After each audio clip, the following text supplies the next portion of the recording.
Welcome to Sustain the Flame, an online experience of vocational exploration. What's a vocation, you ask? It's any meaningful, life-giving work you do for others. Well, what if you're not sure what's meaningful to you or life-giving to others? What if you don't know what kind of work you want to do or type of person you want to be? What if you have no idea what God is up to in your life? We're here to help you with that.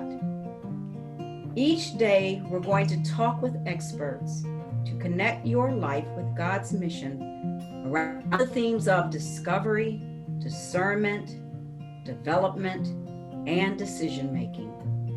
This 4D faith model is designed to give you clear definitions and practical tools to discover the options available, to discern what you value, develop your skills, and to decide your next steps with courage. Join us this journey of vocational exploration. So today's theme is Discern, and we've got two great guests to discuss that topic with you, both of whom are experts in youth ministry, Rachel Alley and Gary Pakuch. Discernment is one of those words that we use quite often in the church world, but people outside the church rarely know exactly what we mean because it's insider language. And people inside the church rarely know what we mean because we don't often define it clearly or simply. So here's at least one definition that we use at Capital. To discern is to prioritize. To discern, you weigh your opportunities, your values, your skills, and how they fit together in the world that you see and in the person that you are. So today we've invited Rachel and Gary to share with us a bit of their wisdom from their experience in helping youth discern. I would like to introduce Gary Pakuch. Gary and his wife Lori have been in congregational youth ministry since the early 1980s. He has worked in the Bishop's Office of the Southern Ohio Synod since 2008 as a Synod Youth Ministry church coach. Gary and Lori have written two books. One is Faith Webbing, which is a form of intergenerational faith formation. And the second is entitled What's in Your Bag? It is an outcome-based youth ministry directive. They also operate faithwebbing.com, which is a web-based youth ministry coaching service. Welcome, Gary. Good deal. Yeah, it's good to be here today, and I appreciate the opportunity. So the topic being discernment. A lot of things come to mind when I think of discernment. Probably the most important thing I'd say at the beginning is that it's a process. It's not an end all. It's a process, and it's twofold. It's living in the moment now as you're discerning where you're going towards the future. So it's as though although it's future oriented, it's also living right here in the moment. And so when we work with young people at our place, at our church, discernment centers around two things. It centers around self-awareness and self-disciplines. And as I jump into this, I simply say that I want you to keep in mind that my wife and I have been working at the same church for a long time, like coming up on 4 decades. So when we're working with young people, it's like 1st through 12th grade. And although I get involved with them about 7th grade, we have a long-term relationship with them. So think about this over a period of time, again, because it's a process. So for self-awareness, I came across a quote a while back. And the quote was simply, the more self-awareness a person has, the better decisions they tend to make. And when I came across that quote, I thought, oh, that fits, because the young people I know, the ones who have self-awareness really do tend to make better decisions. And so I wish I would have came up with that quote, but we came across it after we were doing this for a while. So like I said, I begin kind of in middle school. We do this with young people sooner now because we do a lot of family ministry. But I'll say this, with self-awareness, we want our young people just to discover how God has created them and how they might be hardwired to think. So we do love languages, and with Gary Chapman stuff, and we want our young people to understand their love language, their primary love language, or at least what their languages are not, and as well as their family and their friends and grandparents and stuff. So love languages, we spend a little bit of time on that. And that's important for us. Then beyond that, we came across a guy named Neil Bosey, who has some really good stuff on gifts and talents. And he gave us permission to use that stuff. I think anyone can use it as long as you don't charge for it. And so he's got about 8 gifts and talents that he has on there. And what we do with that is we actually, and I do this in middle school, we post these 18 things around the room. And the first time around, the young people need to go around, and there's things like administration and music and shepherding and, just crafts and just all kinds of stuff. And what we do the first time around is they go around and they put other people's names on the sheets that they see the gift in. And that's kind of a warm-up thing, because it's easier for them to see gifts in other people before they see them in themselves, or it's more comfortable to identify them in other people. And so they go around, they put names on the sheets. Second time around, after we get a chance to talk about it a bit, they go around and they put their names on sheets of what gifts they may have. And we tell them, we preface it with, this is not bragging. This is just, what are you good at? What do you lean towards that's good for you? Are you a good administrator? Do you like to admit, are you good at hospitality? And so we help them to just identify those gifts and talents. And I can tell stories about tons of kids and how, and the important thing is after we help them identify their gifts and talents, then we utilize them in the church. I mean, if we find out they have the gift of hospitality, they start hosting things, and every time we do something in the church, I'm calling them, and they're at the doors, they're greeting people, they become the hosts. If they have the gift of administration, I give them a clipboard, and I tell them, you're in charge of registration, you collect the forms, I'm not doing that. And they just think it's the greatest thing in the world to have a clipboard. And so you just begin to, plug them in based on their gifts and talents, and shepherding and the whole thing. We help them a little bit with interests and passions, what those things all entail. And then we do a bit with, just because I'm kind of geeky about it, we do a thing with personality temperaments. And I like those personality temperaments. I use the Kiersey stuff. And I like that simply because I can explain it to kids in less than 15 minutes. And so that's why it works for us. And so I just want them to get a handle on, those letters. Are you an extrovert or an introvert, and that's just so good for the introverts, because in middle school, some extroverts in middle school just suck all the air out of the room, and the introverts have no chance. And so for them to kind of go, oh, you mean it's normal for me to want to be in my room and read a book? Yeah, it is. And so we just help them to understand a little bit about just the basics. So, whether they're a big picture person or a detail person, whether they're a thinker or a feeler and judger or perceiver. And we go into some detail about that, but just the basics, very simple. So with personality temperaments, we do 4 sessions, actually. One in middle school, where we just want them to get that basic. Are you an I or an E? Are you a T or an F? Just the basics. And then literally a year and a half, maybe 2 years later, we introduced the 4 temperaments, and I have this little thing I do for an hour, and I have boxes, and it's real easy for them to figure out whether they're a rational or an artisan, an idealist or a guardian. And once they know that, it really helps to solidify how they think and how others think. I always make them raise their hand at the beginning, and they all have to recite, I'm not weird, my neighbor's not weird, we're just wired differently, and this is how God has created us to be. So when you do with personality temperaments, I think it's really kind of important and crucial that you have kind of a relationship with them, or you present it well, because it's real easy when you start talking about differences, especially in middle school and high school, for kids start to make fun of each other. So we make a pledge, we're not doing that. And we're making a pledge that we're learning information so we can help each other.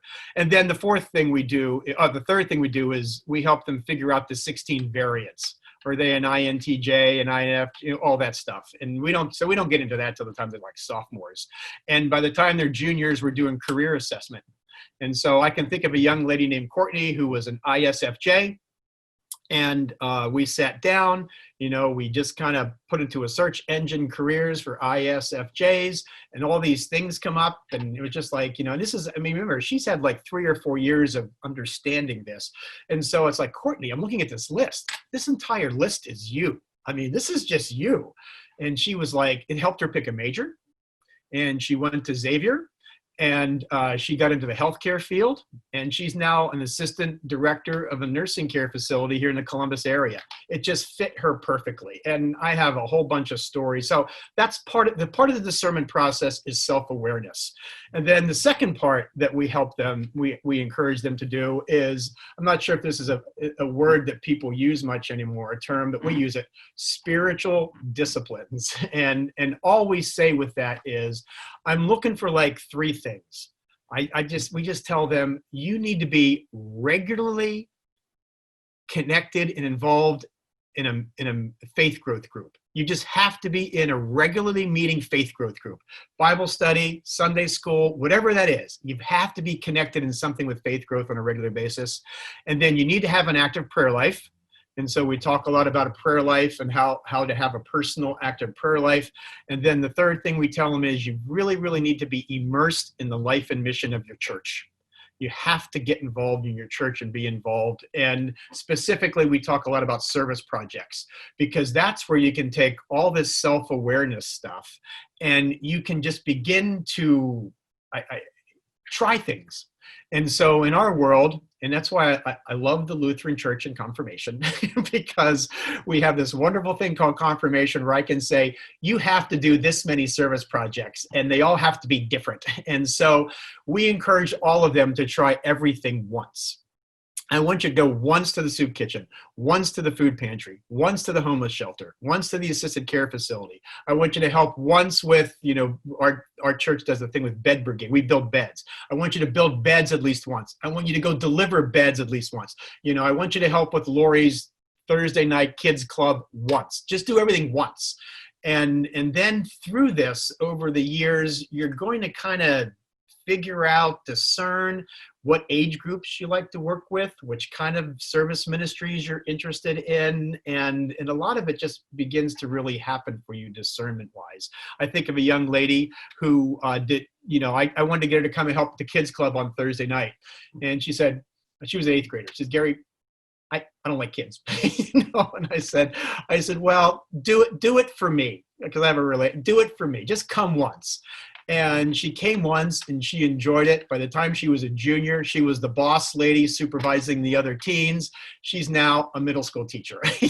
So we want them to try things. So long story short, we want self-awareness and help them to figure out how they're wired. And then we want them to put it into action. And then that's our job as youth directors or volunteers in the church is I find out kids, who have the gift of whatever, if I find out they're a J, I tell them, I want to hug you. You're now in charge of registration because I know you organize your closet alphabetically by color, and I need those kind of people to do registration, and you begin to plug them into the church where they're gifted and where their interests are. And then we loosely talk about purpose and calling loosely, because again, that's a process and such. And to end, I'll just say we tell them, if you don't know what your purpose is, I'm going to give you one. Okay. And we're going to do the Moses thing, and that your purpose today is to love the Lord your God with all your heart, with all your soul, and with all your strength. Or if you want to go with 1 Corinthians 10:31, your purpose today may be, my purpose today is to glorify God in everything I do. Whatever that purpose is, now you can start thinking about mission and calling. And my wife and I ended up with a mission statement that we have. I said, most people are not going to have mission statements. That's okay. It's kind of weird to have a personal mission statement. I shouldn't say weird, because we raise our hands and say it's not weird.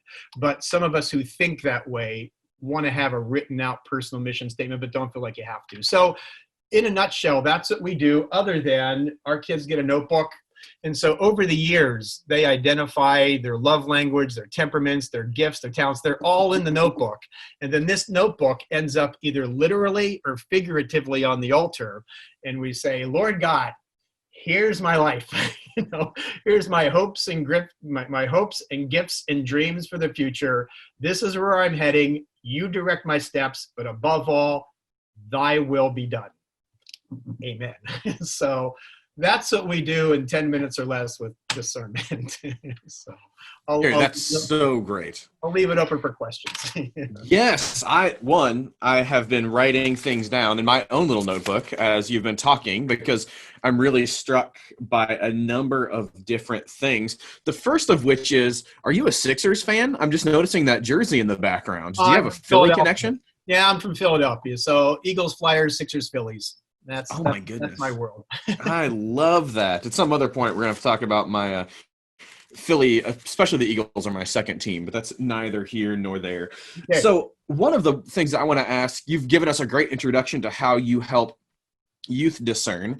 And in some previous conversation, you've told us some about your own discernment journey. In fact, one of the things that I remember you saying was you had an intent to do something entirely other than youth ministry. And it was juvenile justice, if I remember correctly. So how do you go from juvenile justice to youth ministry? Yeah, I'll keep the story concise, because these stories can get long. But the long and the short of it is, youth ministry, it was not my chosen profession. So it's a calling, and that's why I'm glad you're talking about this. Because callings are really important, because it gets you through the point when you don't want to do it anymore. So anyway, I'll try to make this as brief as I can. When I was in middle school and high school, I was headed a certain direction. I had a college I was going to head to, and I was excited about it. And I had a friend who was there, and he was writing me saying, Gary, these are your kind of people. You're going to love it here. You're going to love it here. It was a unique college. It was the Air Force Academy in Colorado Springs. Yeah. My guidance counselor says, Gary, you're going. You're in. We'll get you in. No problem, And just as I said earlier, I always say, Lord, this is where I'm heading. If you don't want me there, thy will be done. Sure. And so right about age 10, about 10th grade, my eyes went from 20/20 to 20/40. And I thought, well, no big deal. Well, when you're trying to get into, and this is a long time ago before there was corrective anything. Right. And, all of a sudden, being 20/40, Air Force Academy ain't looking at me anymore. And because I think 80% of the people had to be pilot qualified, which meant perfect vision. And so I didn't get in. And so I had a backup school that I went to, and I went to that school, and I was moving towards juvenile justice. That was my major. I was doing well. I shadowed a juvenile probation officer for 1 year, and for one summer. And in one summer I spent as a church camp counselor because I was in a class with a young lady sitting next to me, my age, college age, who looked at me and said, "You'd make a really good camp counselor." And I said, "What's a camp counselor?" Because I had no clue. I was brought up in the church, but nothing with camp counseling. And in that 8 weeks, I found out that I clicked a whole lot better with church kids than I did with kind of delinquent type kids. And so after college, I went to a youth ministry training program. Mm-hmm. And next thing you know, they placed me in Central Ohio, and that's where I've been ever since. Was that Tent Makers? Yes, it was something called Tent Makers, which long and the short is it's an organization that was based out of Minneapolis, started by the son of a Lutheran pastor, who they placed people in churches. The tent maker part is the Apostle Paul made money to support himself making tents, and he worked for the church. And so that's what they did. They placed us all part-time, and then the church found us a tent making job, meaning I got a part-time job in the community so the church could afford me part-time. After 2 years, it became full-time. And I've never looked back. Nice. So.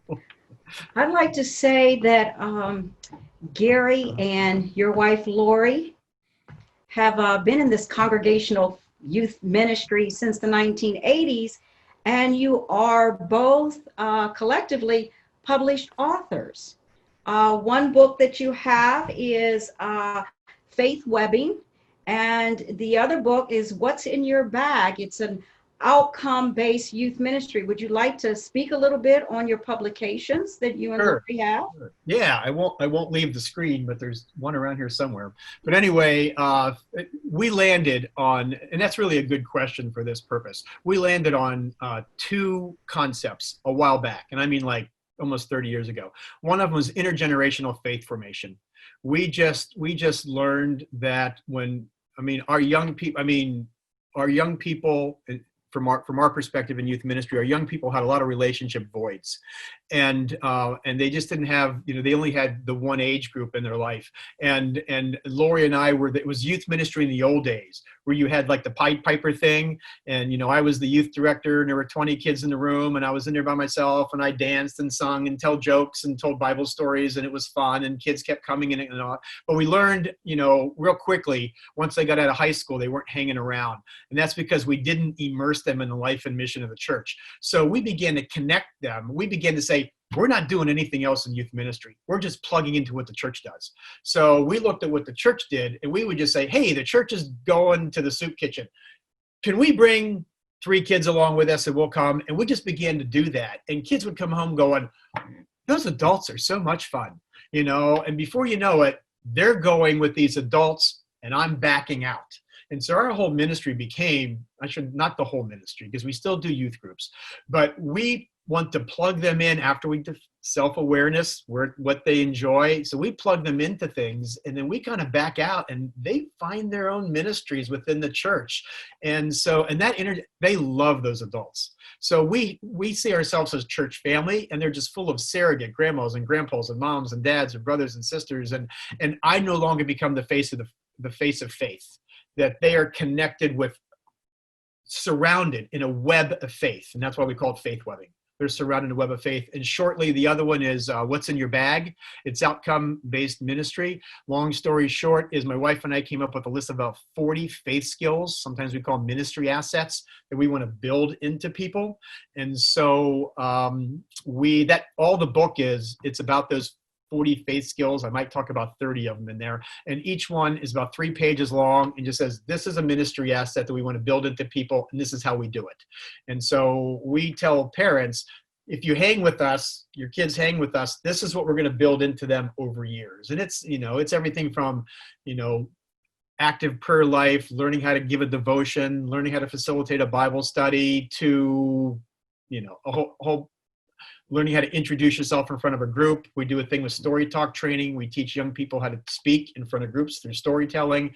And there's a lot there. I can't talk about all 40, but you get the point. That's awesome. And for all of you listening out there, just to show you that I'm not lying, right there, that is faith webbing. And right next to it is outcome-based youth ministry. That is my youth ministry shelf. So it's all right there. Yeah. We are coming close to time, but I have 2 more questions I want to ask you that came out of your presentation. One, I love what you talked about with identifying other people's gifts first, because it's easier for us to see how God is at work through other folks than it is for ourselves sometimes. Mm-hmm. But when it comes to our own discernment, our own evaluation and priority setting, how do we best use other people's input? Because some people might have been telling me all along that, oh, you should be a chef, or you should go to the Air Force Academy, or you should be an engineer. And I just actually don't either feel that call, or I don't feel like I have those skills. So what do we do when there's some conflict between our own discernment and what we're hearing from other people? Yes. And sometimes they're called parents. It's like, as I can think of a young man whose parents had him destined to be an engineer at MIT, and he felt a call to youth ministry. Try to juggle that at home. So no, that's a real thing, because there's always people in your life. I was supposed to be a dentist, but I won't go into that story. But yeah, no. So what we do, and so a part of this is becoming self-confident in who you are. And that's why we think the self-discovery is so important, that you understand who you are and how you're wired and how you think. And through all these experiences, you begin to discover what you want to be. Again, always saying at the end, thy will be done.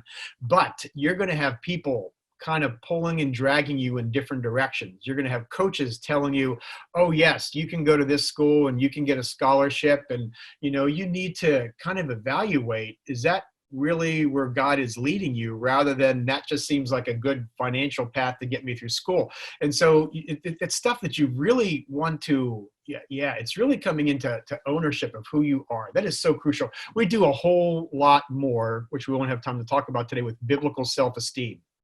And getting your self-esteem based on the Word of God. We have a list of 72 verses called the I am verses that just say, I am a child of God, I am, and just all these I ams. And when you're done reading that, you understand that you're a royal priesthood. I mean, you understand that you've been bought with a price. And you understand all this. And so you become more confident in who you are. And I guess that's the term, being confident in who you are and understanding you have a long life. And that thing, and I'll end with this because I could talk 20 minutes about this. The world, boy, I have to be careful about this because parents aren't happy about this. The world is no longer linear, okay? It's no longer what I did. High school, 4 years college, maybe work, then master's, then this, then retire, then what, it's not linear anymore. It's very different. And I try to tell them, you're going to have not 4 different jobs in your life. You're going to have 4 different careers in your life, and that's my generation, who are the parent generation, doesn't grasp that. You get a job you do for 40 years, you retire, you have a pension, it's like, well, that's kind of gone, even though you can't really say that too loudly. Absolutely right. One of the things with our 4D faith model that Gabrielle and I see all the time is this, it's not even cyclical, right? It's not that it's an easy cycle to go through. It's more like a corkscrew or a roller coaster where there are twists and turns and unexpected jolts.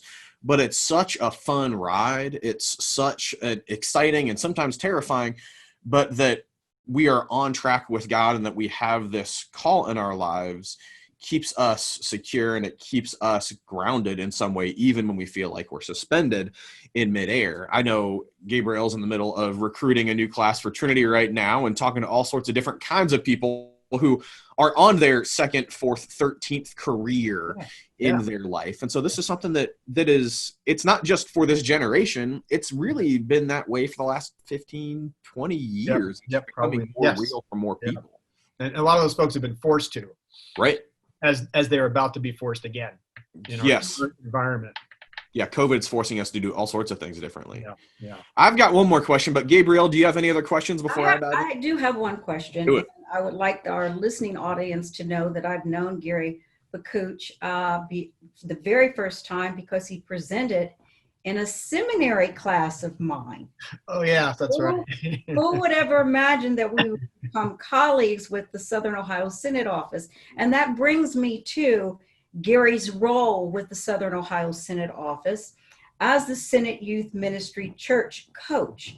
Can you tell us a little bit about what that means with regard to the congregations that you visit and what your gift is to those congregations and how they might be able to look to you or to connect with you to bring a different visioning as a youth coach? Sure. In 2 minutes or less. My job, I tell churches my job is to help them take the next step in children's, youth, and or family ministry, whatever that is for them. And that I don't come in with a canned anything.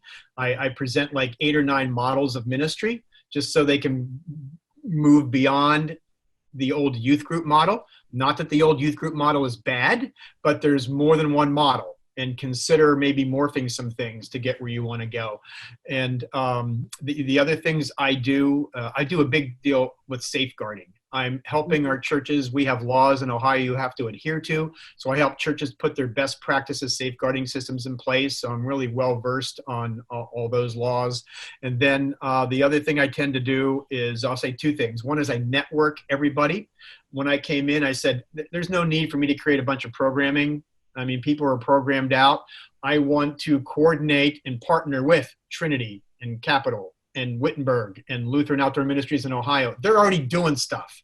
Let's just work together, team together, work with each other I'll funnel people towards their events, and maybe we have to create a couple of Senate events just because nothing exists in that area.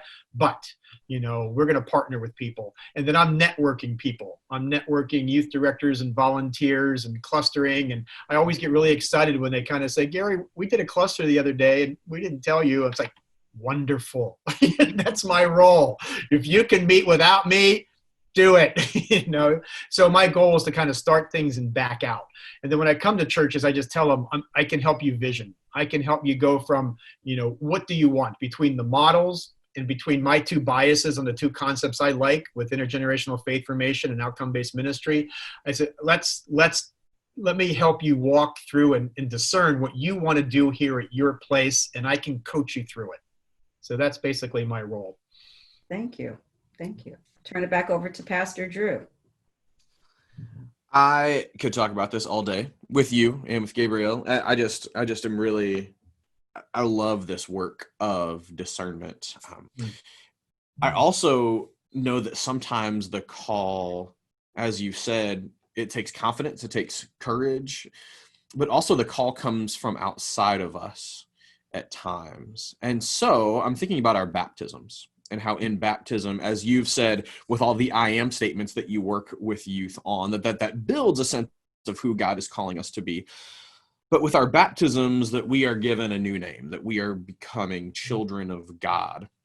And so how would you relate that baptismal identity, that sense of changed nature that we get in baptism? How does that then relate to our discernment process? What should that do to us as we begin to reflect on our priorities? Well, I think it's the beginning of the faith journey oftentimes. And so it's that, it's not just the milestone, it's the starting block. So it's that foundation that we build upon, that knowing that I am a child of God, and again, getting just rooted in that word of God and understanding of God, who God says I am, and then knowing the word to the point where you've learned from you learn from the Bible characters. And I love it when people know the word of God well enough that we talk about, well, what did David do in this situation? What did Elijah do in this situation? And it's like, I just want people to know that word of God so well that they know these characters, and they can stop and say, this happened to Samuel. What did Samuel do when this happened to Samuel? And so the baptism is our starting block. And then from that starting block, we just build upon that, and we build upon that, and just being connected with the church. What's wonderful is we keep coming back to it. We keep coming back to it for ourselves. We keep coming back to it as we watch others and participate in others' baptisms, and then kind of put that in with communion and, and me going up and whatever terms people want to use as I stand before God and renew my vows from my baptismal marriage, or however you want to word it, that it just all plays really well. And so that would be one of the spiritual disciplines, again, is to be continuing to worship and being in a faith community. And that's what people are really looking for. And that's what people need. They need to be in a faith community. And anyway, I don't know if that answers it. Oh, absolutely. Yeah. And especially the idea of this building block, right, is that if we're building the sense of who we are, and if we are discerning, if we're prioritizing our values, and those values are out of balance with our baptisms, then we're going to topple over, right? We are not going to have something that can last, that can stand, that can really weather the storm. Yeah, it's an anchor that keeps me during the storms. Yeah. Absolutely. Exactly. So I also want to say, I don't think it's weird to have a personal mission statement. I do that. I have one. In my youth and young adult ministry class at the seminary, I tell all of our students to develop one, and we do some process of identifying them, because again, I think for me, that gives us a sense of purpose and how I understand my baptism and the vocations that God has given to me at work in our lives. Okay. Mary, I'm so thankful for you. Do you have any last things that you want to say to the people out there? My mission, our personal mission statement is, please, it's just simply this. It's to train and equip God's people with the necessary faith skills or ministry assets to live out their personal calling in life. So our mission is to train and equip others, okay, with the necessary ministry assets they need to live out their mission, their calling. And so I just encourage people to do the two things I talked about: gain self-awareness and stay connected in a faith community. And then just maybe the third thing is keep lifting it up before God and saying, God, this is where I want to go. Lead me, guide me, change my plans. I want to end up where you want me to be, because I know ultimately that's what's best. Well, amen. Amen. That's great. Amen. Well, thank you very much for being with us. And I am so grateful for the ministry that you and Lori do here on our territory and throughout the church. So blessings to you, And thank Gary. Very good. All right. Thank you, folks. I appreciate the opportunity. you. Rachel Alley is the program director for youth ministry for the Evangelical Lutheran Church in America. And prior to that, she served for 16 years as the assistant to the bishop for young adult and youth ministries for the ELCA's Southeastern Synod. Rachel works with youth from across the country on the Youth Corps leadership team to plan the annual Youth Ministry Summit, which is an event held to equip youth and their leaders as they develop youth ministry programming in their congregations and synods. And a key part of that work is empowering youth to discern what they're called to do, who they're called to be, and to discern where God is at work in their lives. So, Rachel, I'd love to hear more of what you have to say about discernment in your own life and how that's played out. Sure. Thank you, Drew, for inviting me to participate today in this. I'm so excited. I mean, I wish it was face-to-face with everyone. I thought I would start with me personally, if that's okay, going all the way back a number of years to when I was in high school. I attended a church music camp event in Toccoa, Georgia. And if you can imagine, the chapel was this long, skinny chapel. And the pews, it was only a double pew, and there was a center aisle. And on the right side was the dorms, and on the left side was this beautiful lake. And every evening we would have worship, and we would have special guests come. And there was one evening that this missionary family came. And I don't know what happened, but I did not look over at the lake that night. I didn't think about my friends or boys and stuff like that night. Instead, I was just entranced, and my heart was changed by listening to this family. And it was there I basically said, God, you know what? I want to follow you.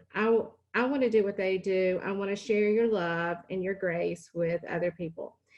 Well, I grew up in the Baptist church. And so for me, being a female, I was going to have to marry a pastor to be able to be a leader.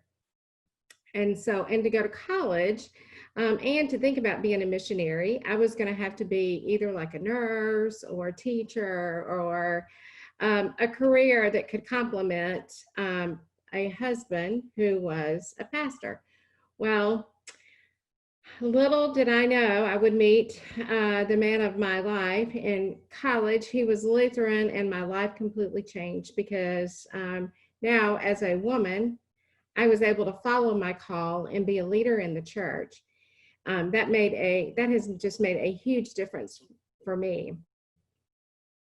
But along the way, I've had a lot of people that have been involved in my life, not only from that very first story or that very first night when I first really heard God say, Rachel, I've got a plan for you.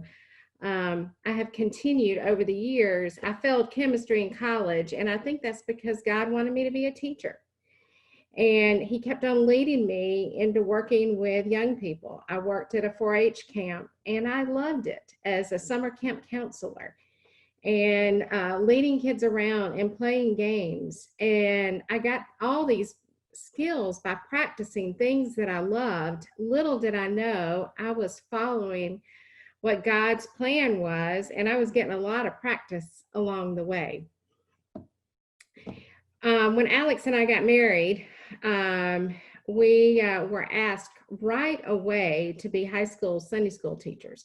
Not even 3 months into joining his Lutheran church did I get swallowed in to youth ministry, I would say, at the church, and then got on the youth ministry team, volunteered, served on church council, just just did all the basics of being a servant and being involved in my congregation as a young adult.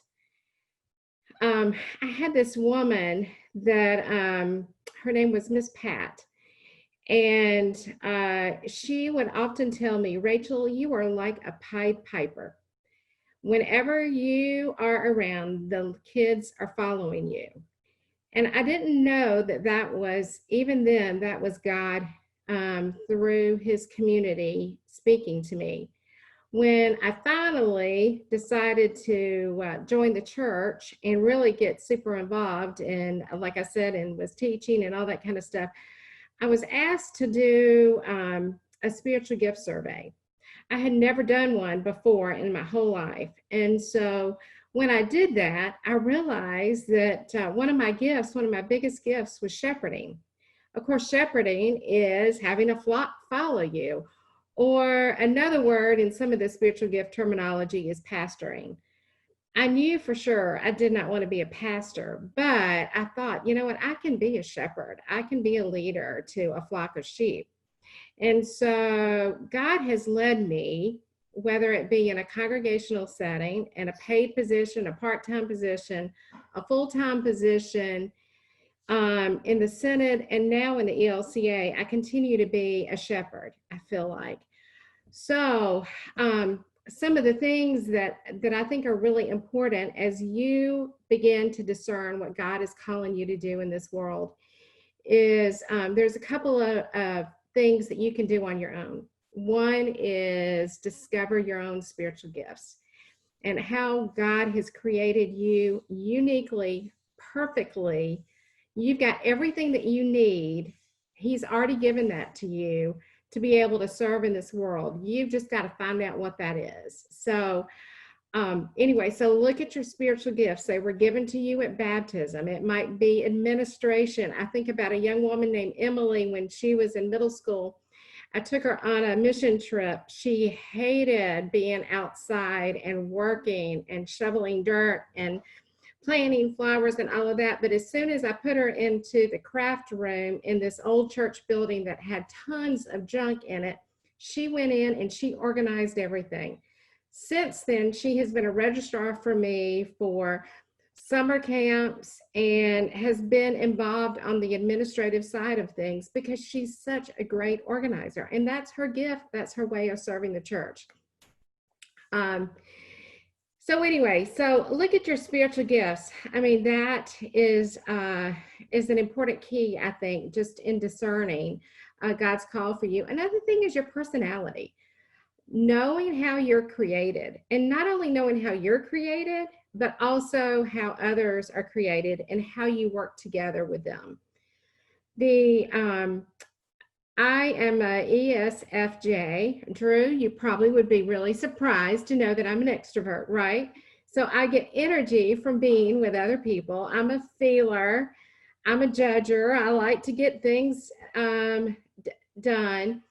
And so when I learned my personality, the good and the bad of it, I learned a lot about myself and how to work with other people. Then on the other side of things, though, when I learned about all the different personalities, I was able to understand why Pastor Eric on Sunday afternoons in confirmation needed to have 3 hours between worship on Sunday morning and confirmation in the evening because he was an introvert. He needed to recharge, and so it helped me as well in planning events because there's always some breaks and quiet times for youth to go back to their rooms or their hotel rooms or take a hike or whatever they need just to recharge a little bit. So learning about myself and learning about others is really important. And there's other tools out there as well. So you don't have to use just Myers-Briggs. There's the Enneagram. There are a number of other personality things. Love languages is another one. I mean, there's just a lot of ways for you to learn about yourself. So I would challenge you to do that. The other thing is look at what you're good at and what you enjoy. So your talents. Early on, I played the piano, and like I said, I went to church music camp, I sang. So I have always been able to use that God-given talent of singing, which is, that talent is different than a spiritual gift.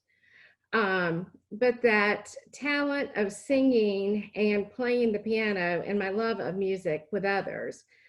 And so it has been a way for me to interweave, in fact, my faith with others and practice sharing my talents. I mean, I even sang in weddings, believe it or not. Now my voice would be, I couldn't do it, but a long time ago.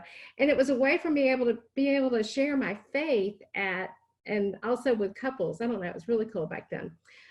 So anyway, work on your talents, the things that you're good at, and things that give you joy and enjoyment. There's nothing wrong with what you do in life, enjoying it. So, and as you're following your call. And then finally, what are things that are important to you? Your passions,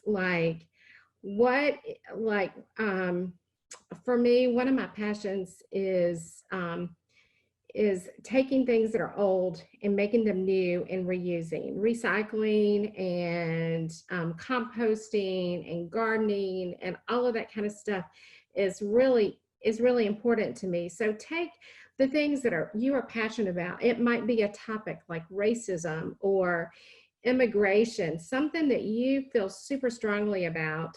Practice it, do it. I mean, it might end up leading you to a career, to a vocation. Anyway, that's another thing. And then finally, look for those signs in life. And this is no joke. I was at my second congregation, thinking about going to my third congregation. My daughter was playing soccer. I was taking her to her soccer practice, and she was probably 5 years old back then. And I looked on a church sign, and it said, "If you're looking for a sign, this is it." Well, I had been praying and praying and praying. Dear God, open a window. Tell me what you want me to do next in my life. And I don't guess I was listening very well. He was leading me in a lot of different directions, but or leading me in the direction that he wanted me to go to. I just didn't want to listen until I saw that church sign that day. And I was like, okay, God, you totally have shown me where I need to go.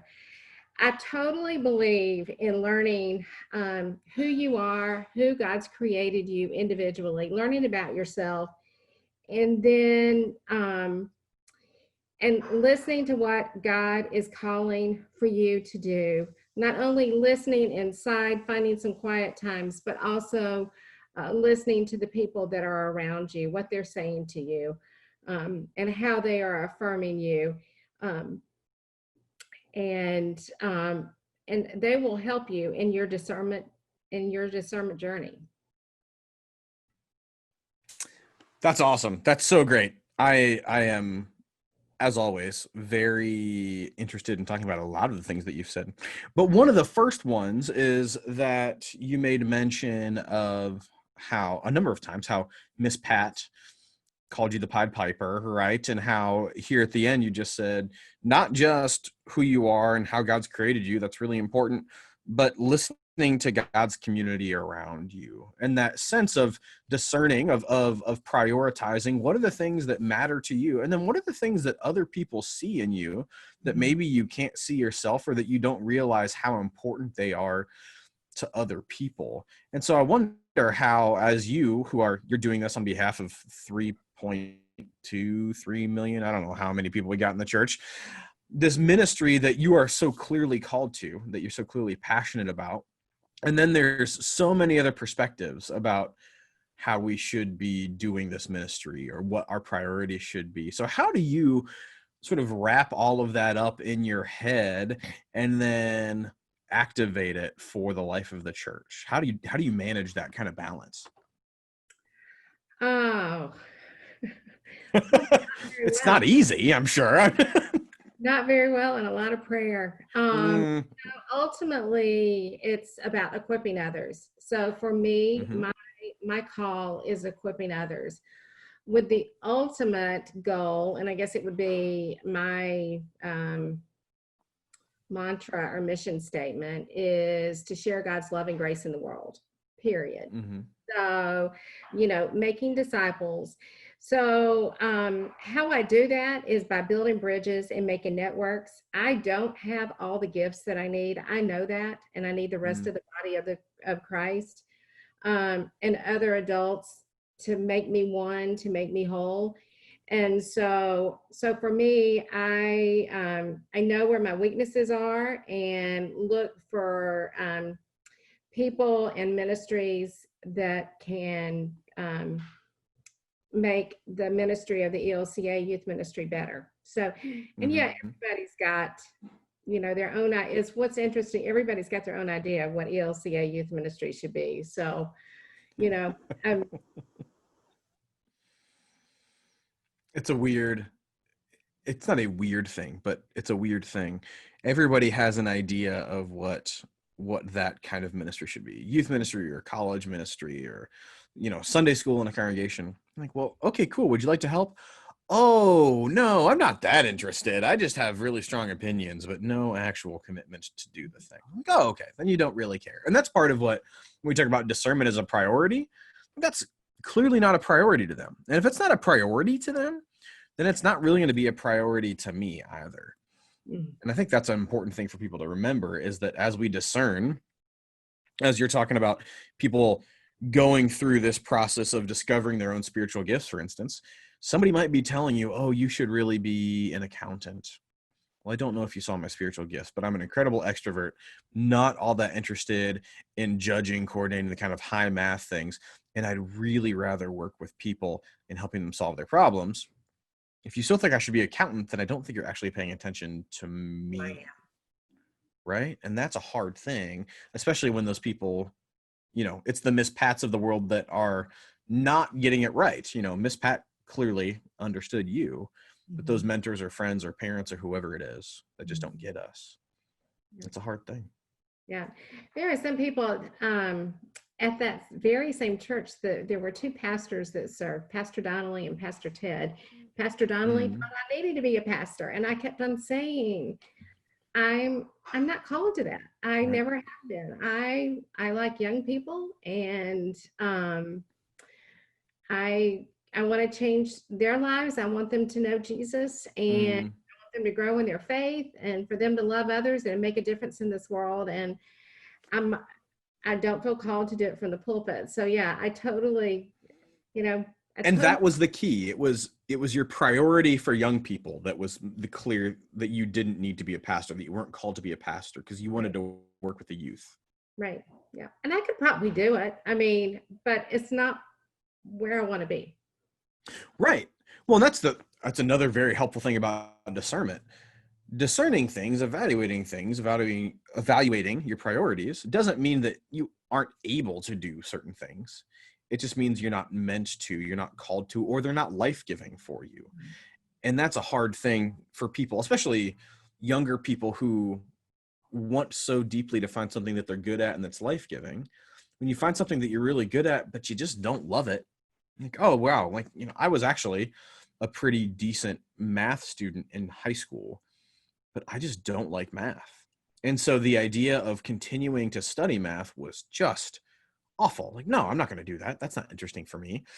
And my business running father, he wasn't depressed about that, but he was like, well, you can do this. I know I can, just don't want to. I don't want to run the family business. That's not where I feel fed. That's not where I feel most alive.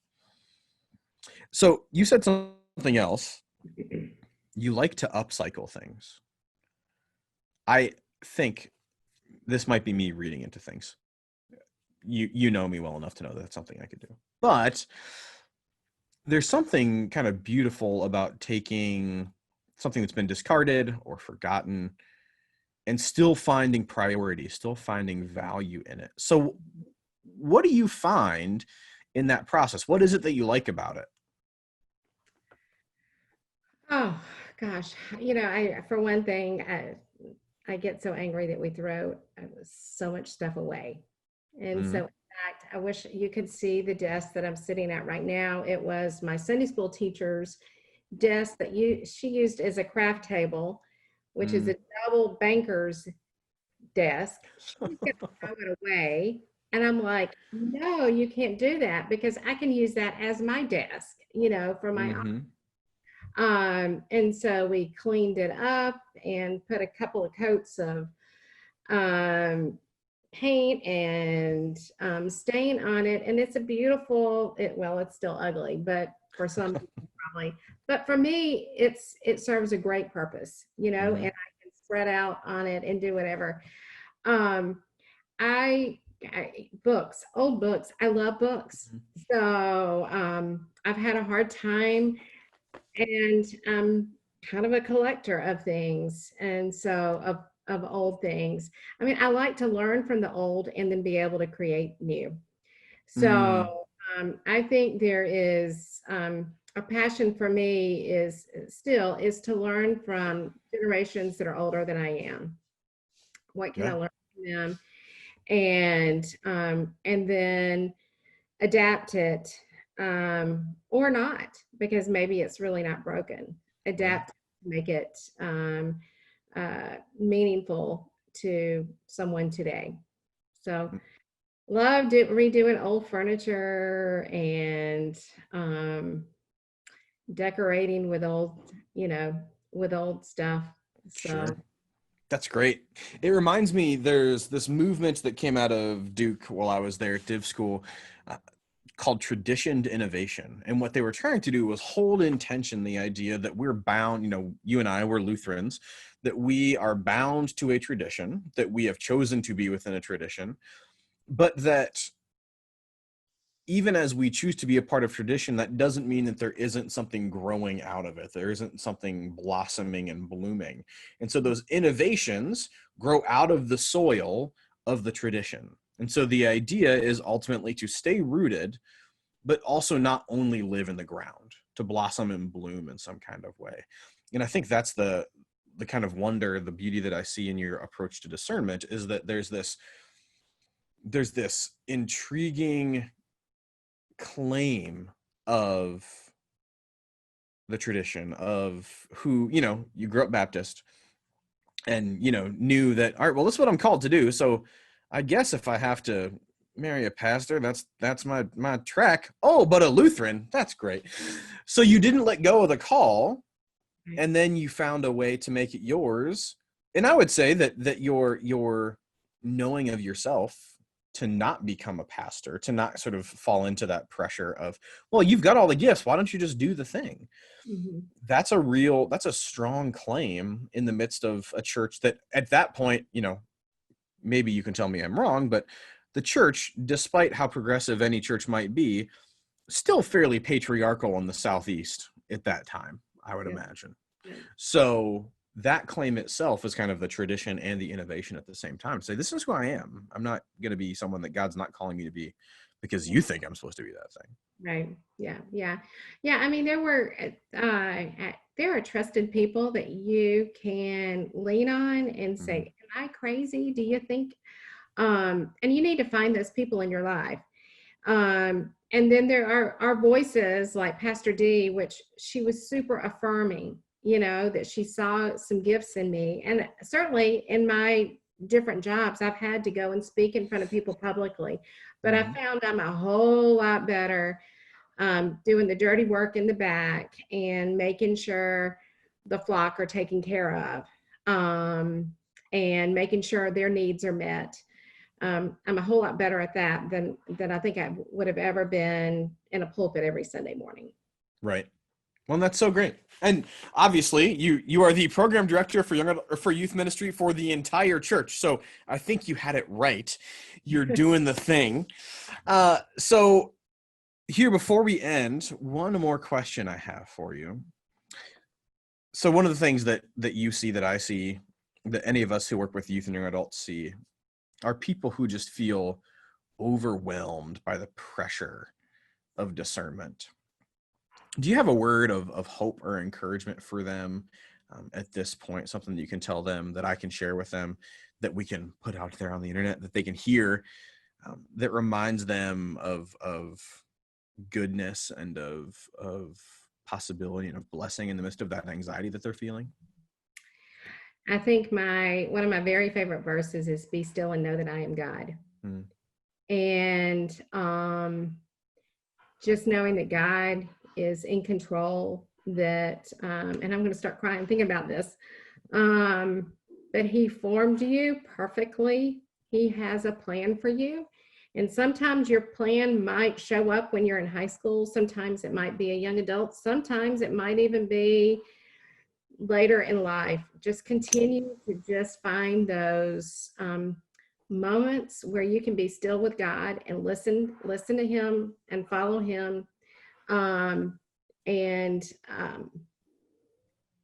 This world is full of pressures, and career, and you've got to choose what you're going to do. Well, guess what? Practice. If you're thinking about being a social worker, then go visit in a nursing home. If God's calling you to do that, go, practice what you can do. Listen to what God is calling. What are your feelings that come up inside? Find some quiet times to evaluate and to ponder. But take your time. The pressures of this world are not God. God's be still and know that I am God. And so that's like, it's the opposite. Being still versus the busyness is an opposite, or is opposite. So absolutely. I think that's so, especially for a culture where stillness is not valued, not taught, not affirmed, that we are not productivity is not still, and we're certainly expected to be productive. One of my favorite images of that stillness in the Hebrew Bible, the prophet is called and looking for God, and is God in the volcano, is God in the earthquake, is God in the howling hurricane, and God is none of those places. God is found, in my favorite translation, in the sound of sheer silence. Yeah. That's where God is, and remembering. And in the spirit, in the wind blowing, and God is found in the waters. When you hear water in a stream, and I think especially in this time right now, in this COVID-19 time, I see over and over the pressures to do something, and I wonder, yet what we're seeing in our environment is when we aren't doing anything, that there is a new vibrancy that's happening. And I wonder if that's not God saying to us, hey, Rachel, you need to be still and let me recreate or redo something in your life, and maybe that's for all of us too as well. So, that's Rachel Alley thinking there. Right. That's good. I often say, this is, following Paul in the New Testament, this is not a word from the Lord. This is just a word from Drew, so sometimes, but I think that's great. Well, Rachel, thank you for sharing your time with us today. I'm so grateful for you and for your ministry with the whole church and on behalf of the whole church. And I'm so glad to be a friend and a partner in ministry with you doing this kind of thing. So blessings for you and the Youth Corps leadership team as the summit planning continues, and as we're looking toward then the youth gathering next year with Molly and the rest of the youth gathering team. There's all sorts of things that are still up in the air. So we have all of our prayers and all of our best hopes and intentions. Yep. All right. Thank you, Drew, and for everyone for who you are and who God's created you to be. And I look forward to meeting you one day. Take care.